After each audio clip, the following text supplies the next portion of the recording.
La récente épidémie de la maladie à virus Ebola qui a durement frappé la Guinée, la Sierra Leone et le Libéria, faisant plus de 11 000 morts, a révélé de nombreux manquements en ce qui concerne la communication sur les risques en Afrique de l'Ouest.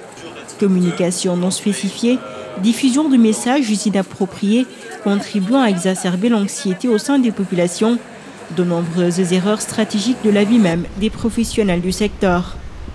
La communication de risque telle qu'elle est faite, elle a besoin d'être appuyée au plan technique par des experts, non pas qu'il n'y en ait pas dans le pays, mais par des experts notamment de l'OAS, qui actuellement dans la sous-région ouest africaine sont les mieux outillés pour faire cet appui.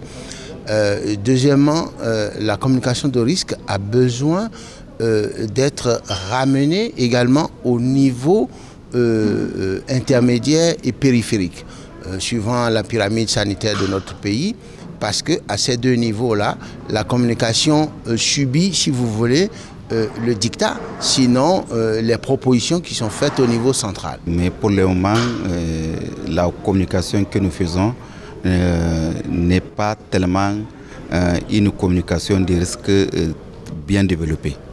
Et comme tous les autres pays, nous sommes en train de faire une communication que lorsque un phénomène inhabituel arrive, c'est-à-dire qu'une communication qu'on nous met lorsque les faits sont là, donc devant les faits accomplis. Or, la communication de risque voudrait bien se baser sur une préparation d'abord, avant, et pendant et après.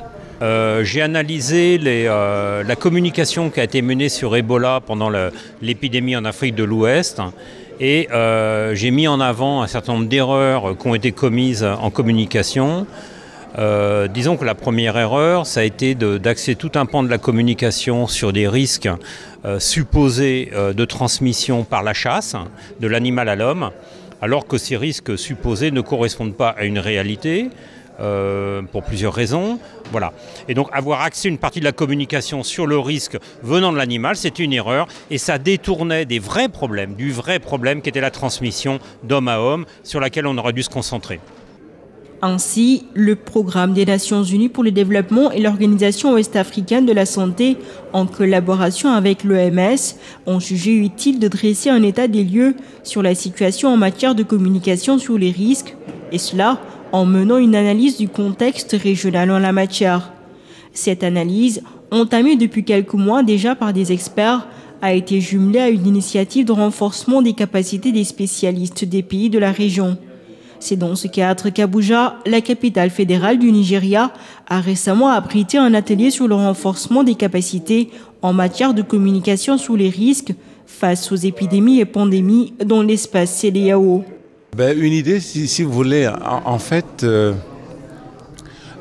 on a là une forme de communication qui est simplement commençante, n'est-ce pas, dans la région.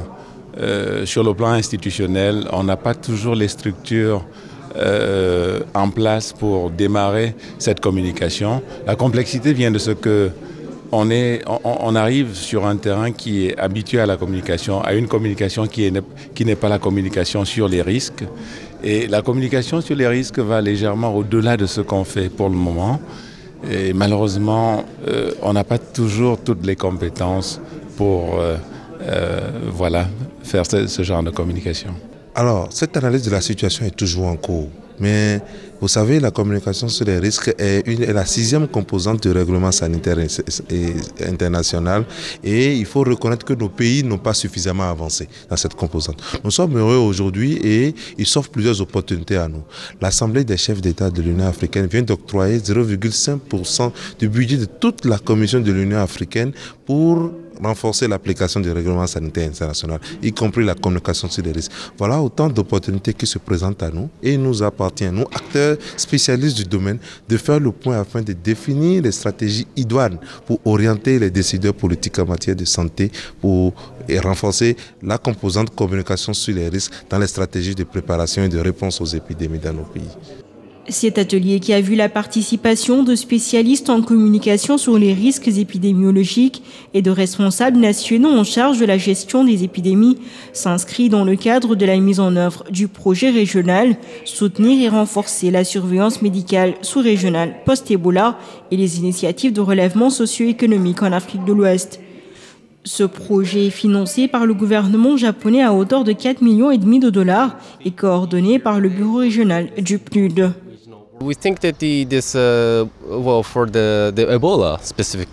Pour l'épidémie d'Ebola, nous pensons que le renforcement des capacités est important pour ces pays, ainsi que le partage d'informations. Nous souhaitons donc continuer à travailler dans ce domaine avec notre partenaire principal, à savoir le PNUD. Ce problème est important et c'est notre priorité. Et cela a également été mentionné lors de la TICAD 6 à Nairobi l'année dernière. Ce qui est vraiment important pour améliorer le renforcement des capacités. Et je suis très heureux d'assister à cet événement aujourd'hui.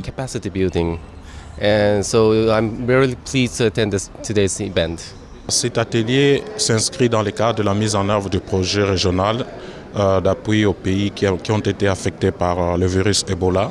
Et c'est une activité très importante dans notre plan de travail annuel, d'autant plus qu'on a constaté pendant la crise, la dimension communication était très importante. C'est pour cela que nous avons tenu à organiser cet atelier ici à Abuja au Nigeria pour réunir les experts en communication des 15 pays de la CEDEAO pour échanger en matière de leçons apprises et de bonnes pratiques qu'on a eu à collecter pendant la crise d'Ebola. Moi, en tant que chef de département d'appui au bureau de pays d'Afrique de l'Ouest, je tenais à être présent pour m'inspirer des expériences des autres pays et assurer le rôle de facilitateur et d'appui aussi à la mise en œuvre et à collecter les bonnes expériences qu'on pourrait partager avec le pays concerné. Le projet régional post-Ebola, dont la mise en œuvre a démarré en mars 2016, compte de nombreux acquis à son actif. Il s'agit entre autres de la réhabilitation d'infrastructures de santé, de l'appui au relèvement socio-économique des communautés, de la formation ou le renforcement des capacités de ressources humaines des 4 pays de l'Union du fleuve Mano, la Côte d'Ivoire, le Libéria, la Sierra Leone et la Guinée. En Côte d'Ivoire, par exemple, il y a eu la formation des femmes, des forces de défense et de sécurité, à la sensibilisation au comportement dans des zones qui sont des zones aussi sensibles que les zones transfrontalières, où ils ont été formés au comportement en matière à la sensibilisation sur les questions de risques épidémiologiques, notamment. Nous avons l'Union du fleuve Mano, qui sont les unités conjointes transfrontalières pour ce qu'ils appellent le rétablissement de la confiance, que nous allons appuyer, parce que ce sont ces unités conjointes-là entre les frontières communes des 4 pays que j'ai mentionnés, qui sont à la pointe donc, du renforcement de la cohésion sociale. Au Libéria, donc, il y a eu des structures de la société civile et d'autres structures nationales qui ont été utilisées pour pouvoir justement mener le même genre d'activité. Donc, par exemple, il y a eu la réhabilitation dans des villages, environ 600 villages de puits, et aussi la construction pour avoir de l'eau potable. Il y a eu la réhabilitation de centres de santé et de postes de police, par exemple, en Guinée. Donc la Guinée, par exemple, a focalisé sur les postes transfrontaliers et de police, de gendarmerie, mais aussi sur les infrastructures sanitaires aux frontières pour permettre à l'administration d'avoir des infrastructures adéquates et aussi aux populations d'accéder facilement à une assistance médicale en cas de besoin au niveau régional. Donc je disais tout à l'heure, nous avons fait énormément d'ateliers de renforcement de capacité, donc des 15 pays membres de la CEDEAO. Pour ce qui est de la capacitation de ressources humaines, la rencontre d'Abuja a été l'occasion pour les experts nationaux, régionaux et internationaux de partager leurs expériences. En se référant au cadre d'application du règlement sanitaire international, les participants venus des 15 pays de la CEDEAO ont été soumis à des exercices de simulation, travaux pratiques, exposés, débats et discussions plénières. Et ce, avec la collaboration technique de divers partenaires. Ici, nous avons travaillé sur le renforcement des capacités afin de former les gens à développer les méthodes de communication sur le terrain, à la fois les messages et les processus permettant de communiquer sur les risques aux personnes et à leur communauté. Aujourd'hui, on effectue un exercice où les participants ont reçu un scénario d'un pays fictif où une épidémie de grippe aviaire se produit. Selon le scénario, chaque groupe identifie les tâches et développe des messages associés. Par exemple, dans le scénario, une épidémie de grippe aviaire s'est produite et les participants vont développer des messages sur la façon de communiquer avec la communauté au sujet des symptômes de la maladie, des actions que les gens peuvent prendre pour se protéger, des messages généraux. Beaucoup de ces pays ont déjà connu une épidémie auparavant, de sorte qu'ils apportent beaucoup de connaissances institutionnelles sur la table et l'OMS est ravie d'être là pour les soutenir. Nous avons appuyé techniquement aussi la préparation de cet atelier et nous avons participé aussi pour bien sûr apprendre des pays, de voir ce qui se passe déjà dans la région, quels sont les gaps, quelles sont les attentes des pays auprès des partenaires. Qu'est-ce que l'OAS compte faire pour appuyer ces pays? Parce que nous, on appuie donc l'OAS dans leur rôle d'appui aux États membres. Donc, comme c'est vraiment un nouveau projet qui vient de démarrer, ça vient au bon moment et je félicite vraiment l'OAS et leurs partenaires pour cette initiative qui semble être une première dans ce format dans la sous-région qui fait un renforcement des capacités, qui se veut aussi une collecte de données, d'avoir une situation de base sur laquelle maintenant nous on peut prendre note et puis savoir ou discuter avec les partenaires où exactement les pays veulent et la CEDEAO veut qu'on intervienne justement dans ce domaine-là. Nous faisons des recherches sur les problèmes médicaux et nos résultats sont très importants pour communiquer les causes de la maladie et l'étendue de la maladie au public. Ce que nous faisons, c'est savoir quelles sont les causes des maladies, les pathogènes actuels qui sont impliqués et nous les communiquons au ministère de la Santé pour aider à établir les politiques et mener les opérations. Ce sont ainsi des spécialistes mieux outillés qui ressortent de 4 jours de renforcement de capacités qualifiés pour aider leurs pays respectifs à sensibiliser leur population aux maladies infectieuses et à concevoir en période de crise des stratégies de communication et d'éducation de la population adaptées et susceptibles d'entraîner l'adhésion et l'engagement des communautés. Les acteurs, les participants ont compris qu'il ne fallait pas seulement attendre la crise pour élaborer des plans de communication, mais faire des plans de communication sur les risques basés sur les risques qui ont été identifiés dans les pays respectifs. Le deuxième enseignement, c'est en termes d'engagement de la communauté. Vous savez, nous avons toujours l'habitude, nous les techniciens de la santé, nous les communicateurs en santé, de nous positionner en tant que donneurs de leçons.